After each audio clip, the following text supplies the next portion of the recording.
بسم اللہ الرحمن الرحیم۔ دوستو، ہم شیعہ بنیادی عقائد کے بارے میں کچھ مختصر سی گفتگو آپ کی خدمت میں پیش کر رہے ہیں۔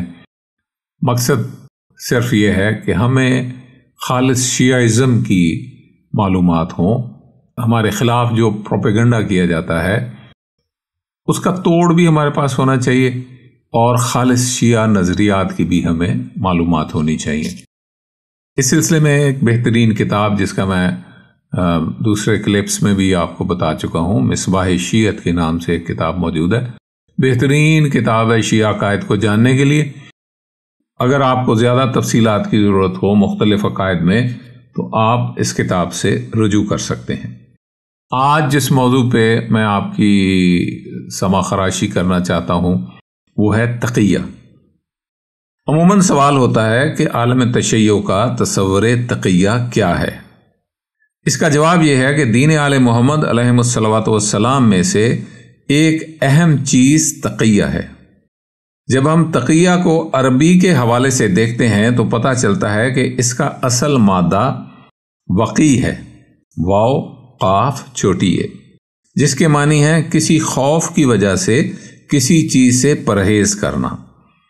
اگر ہم اس سے مشتق الفاظ کو دیکھیں تو اس سے تقوی بھی ہے اور اتقا بھی ہے۔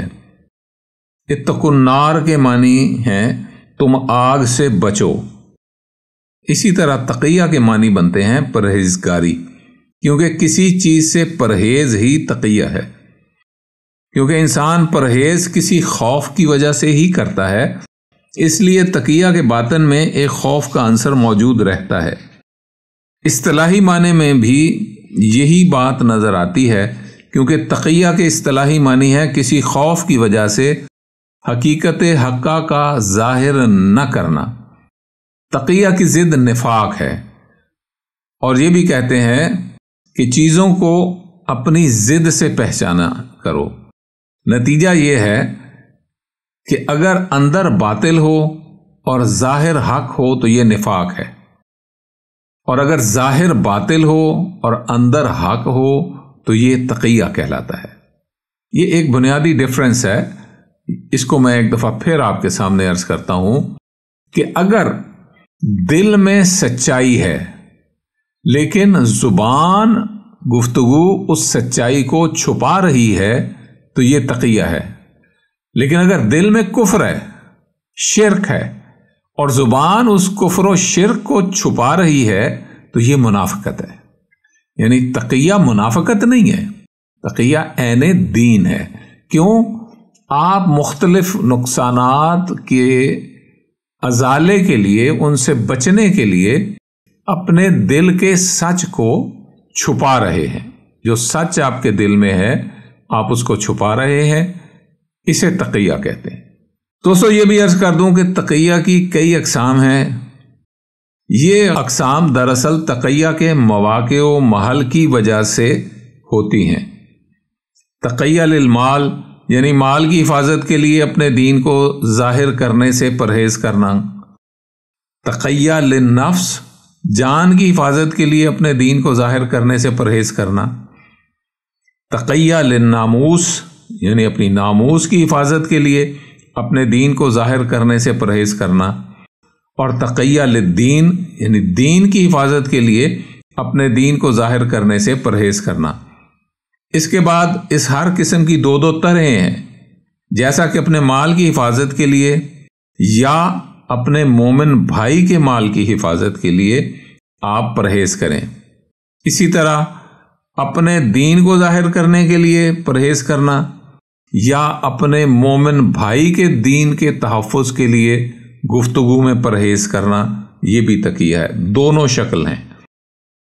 اپنی جان کا تحفظ کرنا، اس کے لیے تقیہ کرنا، یا اپنے مومن بھائی کی جان کی حفاظت کے لیے دین کو ظاہر کرنے سے پرہیز کرنا، اپنی ناموس کے لیے دین کو ظاہر کرنے سے پرہیز کرنا، یا مومنین کی ناموس کی حفاظت کے لیے اپنے دین کو ظاہر کرنے سے پرہیز کرنا۔ یہ سب تقیہ کی اقسام ہیں۔ یعنی جہاں بھی حقیقت کو کھولنے سے اور حقیقت کو ظاہر کرنے سے اپنی یا کسی مومن کی ذات کی ہلاکت دینی یا دنیاوی کا خطرہ ہو تو وہاں حقیقت کو بیان کرنے کی بجائے زومانی کلام یا فعل متشابہ یا کلام متشابہ سے کام لینا ہی تقیہ ہے۔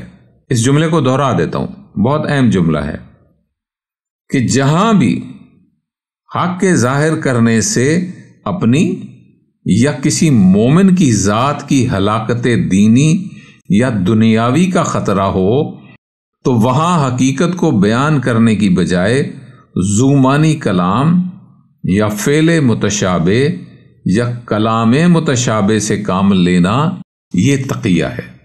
حقیقت یہ ہے کہ تقیہ کی ابتدا اس وقت ہو جاتی ہے جب اللہ جل جلالہ اپنے تمام انبیاء علیہم الصلوۃ والسلام کو حکم فرماتا ہے، جیسا پاک شہنشاہ انبیاء صلی اللہ علیہ وآلہ وسلم نے ارشاد فرمایا کہ ہمیں یہ حکم دیا گیا ہے کہ ہم لوگوں کی عقل کے مطابق کلام فرمائیں، اور انہوں نے اپنے عمل سے ہمیں یہی درس دیا ہے کہ آپ لوگوں کی عقل کے مطابق کلام فرمائیں، نہ کہ اپنے عرفان اور معیار معرفت کے مطابق۔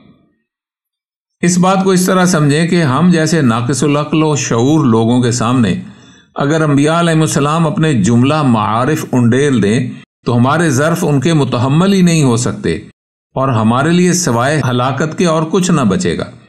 اس لیے ہمارے دین اور دنیا کی حفاظت کے لیے اللہ جل جلالہ نے انبیاء علیہ السلام کو تقیہ کا حکم فرمایا کہ ان سے ان کی عقل کے مطابق کلام فرمائیں، نہ کہ اپنی عقل کے مطابق۔ اب ہم ان فرامین مبین کو دیکھتے ہیں جو ائمہ اطہار علیہم الصلوۃ والسلام نے ارشاد فرمائے ہیں۔ فرمایا کہ تقیہ ہمارا اور ہمارے آبائے طاہرین علیہم الصلوۃ والسلام کا دین ہے۔ ایک اور جگہ پہ فرمایا کہ جس نے تقیہ نہیں کیا اس کا دین ہی نہیں ہے۔ اسی طرح فرمایا کہ جس نے ترک تقیہ کیا اس نے ہمیں تلوار عمد سے شہید کیا۔ ایسی لاتعداد احادیث ہیں جو تقیہ کی اہمیت کو اجاگر کرتی ہیں، اور تفاسیر میں فرمایا گیا ہے قرآن حکیم کی یہ آیت کہ اِنَّ أَكْرَمَكُمْ عِندَ اللَّهِ أَتْقَاكُمْ، اس کے ایک معنی یہ بھی ہیں کہ تم میں سب سے زیادہ صاحب عزت و اکرام وہ ہے جو زیادہ تقیہ کرتا ہے۔ دوستو، ہمارے عام اور سادہ لوگوں کے ہاں یہ ہمارے مذہبی مخالفین کا تقیہ کا تصور پیش کیا جاتا ہے جو درست نہیں ہے، بلکہ وہ ایک طرح سے غیر اخلاقی، نامکمل اور گمراہ کن ہے۔ یعنی اپنی جان و مال کی حفاظت کے لیے سنی کے ساتھ سنی، شیعہ کے ساتھ شیعہ، بریلوی کے ساتھ بریلوی، وہابی کے ساتھ وہابی، عیسائی کے ساتھ عیسائی اور یہودی کے ساتھ یہودی بن جانا تقیہ سمجھا جاتا ہے، حالانکہ ایسا نہیں ہے، کیونکہ ائمہ اطہار علیہم الصلوۃ والسلام نے فرمایا کہ تقیہ ہمارا اور ہمارے آبائے طاہرین علیہم الصلوۃ والسلام کا دین ہے۔ اب اسی سے ہمیں سمجھ لینا چاہیے کہ ہمیں جو تصور تھوپا جاتا ہے وہ بڑا ناقص ہے، کیونکہ حضور اکرم صلی اللہ علیہ وآلہ وسلم نے کبھی بھی کفار کے سامنے جان و مال و عزت و ناموس کے تحفظ کے لیے سمجھوتا نہیں کیا، بلکہ ہمیشہ حق کا اظہار فرمایا ہے۔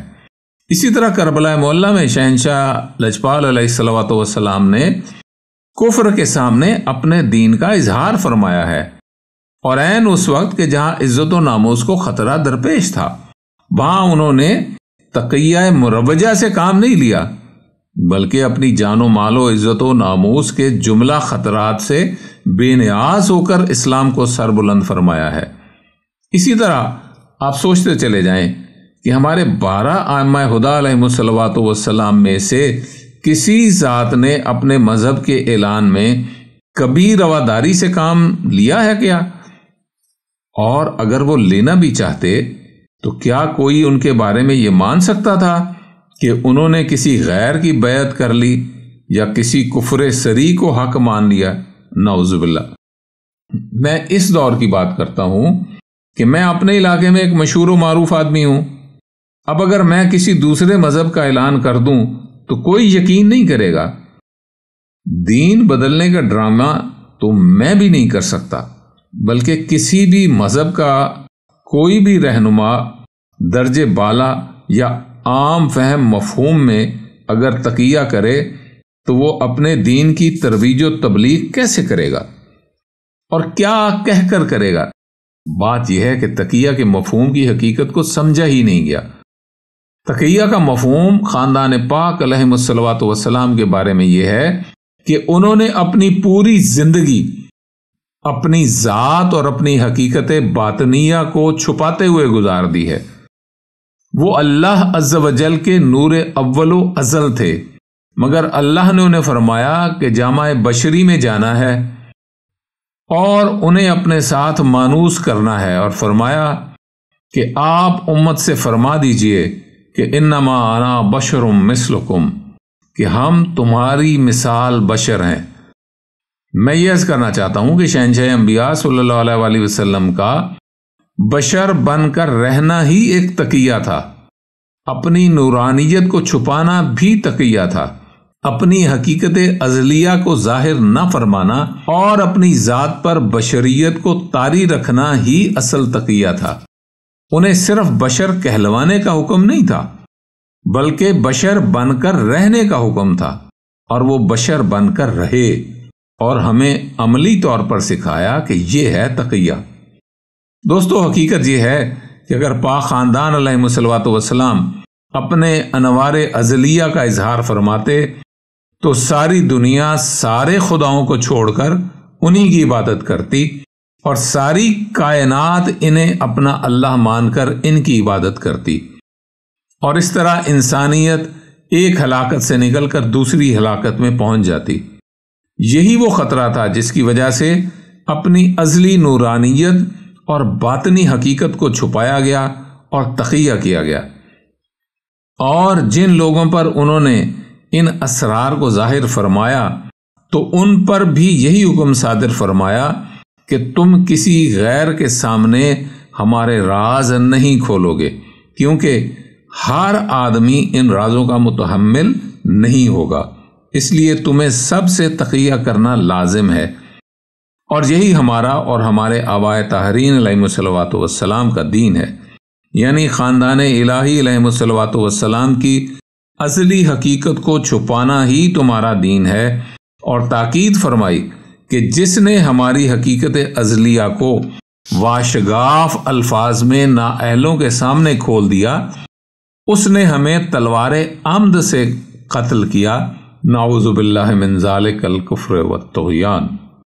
دیکھیے، حضور پاک صلی اللہ علیہ وآلہ وسلم نے اس قدر تقیہ فرمایا اور اپنی ازلی حقیقت کو اتنا چھپایا کہ آج بھی زیادہ لوگ ایسے ہیں جو انہیں محض ایک بشر مانتے ہیں، احسان کرتے ہیں تو کہتے ہیں جی یہ بڑی اعلیٰ قسم کے بشر تھے، اور انہوں نے شہنشاہ انبیاء نے اپنے اصحاب کو اس قدر تقیہ کی تعلیم دی کہ جناب سلمان پاک علیہ السلام جناب ابو ذر علیہ السلام جیسی سچی ذات سے تقیہ فرماتے ہیں اور انہیں اپنے اسرار میں سہیم و شریک قرار نہیں دیتے، اور اس پر یہ فرمان بھی ہو جاتا ہے کہ اگر سلمان ابو ذر کو اپنے اسرار سے آگاہ فرماتے تو ابو ذر ان کو قتل کر دیتے، ان کے قتل کا فتویٰ دیتے یا ان کے قاتل کے لیے دعائے مغفرت فرماتے۔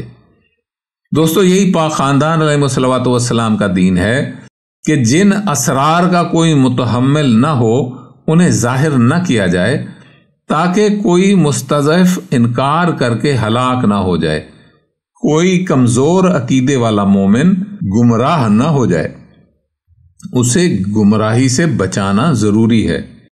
دوستو، یہ بھی ایک حقیقت ہے کہ کسی ناپختہ شعور سے بعض سچائیوں کو چھپانا ضروری ہوتا ہے، اور یہ امر ان کے فائدے میں ہوتا ہے۔ جیسا کہ کوئی ناپختہ شعور بچہ یا بچی کوئی ایسا سوال کرتا ہے جو سیکس سے متعلق ہوتا ہے تو ماں باپ اس کی ذہنی پاکیزگی کو بچانے کے لیے سچائی کو چھپا کر متبادل کوئی جواب دیتے ہیں تاکہ بچپن میں اس کی ذہنیت خراب اور آلودہ نہ ہو۔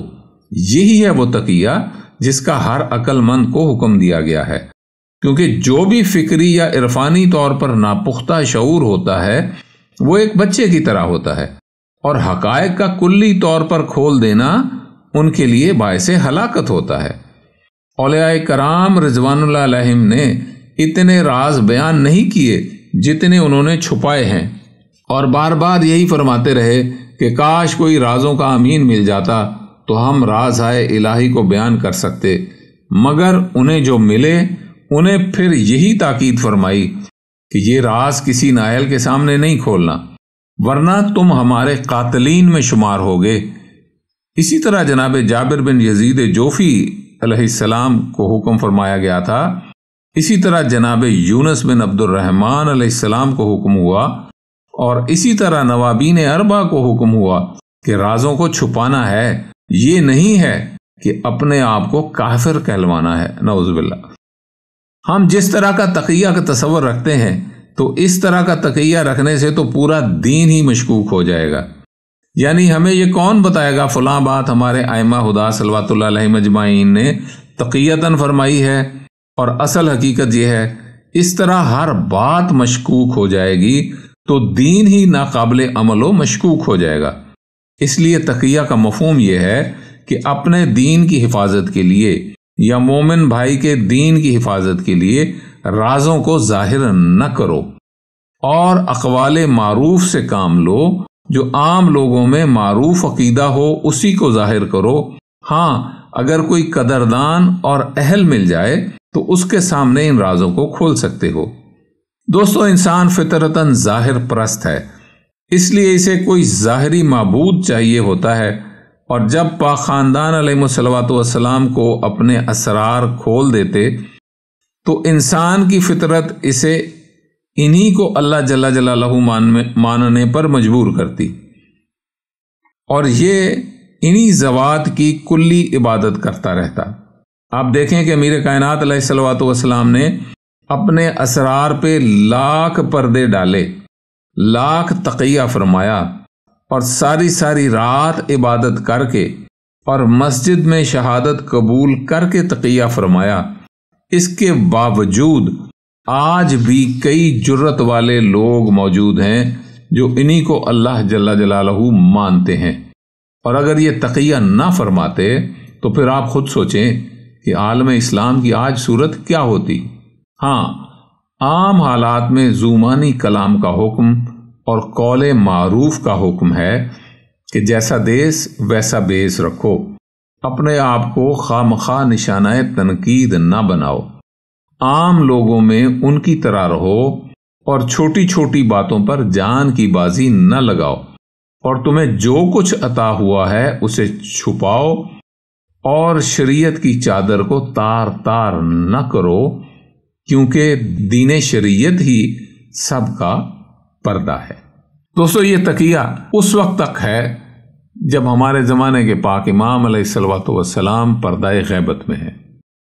جب میرے شہنشاہ معظم کا ظہور اکبر ہو جائے گا تو پھر تقیہ کرنا حرام ہو جائے گا، اس لیے ظلم بھی ختم ہو گیا، ظالم بھی ختم ہو گیا، تو پھر اب خوف کس چیز کا؟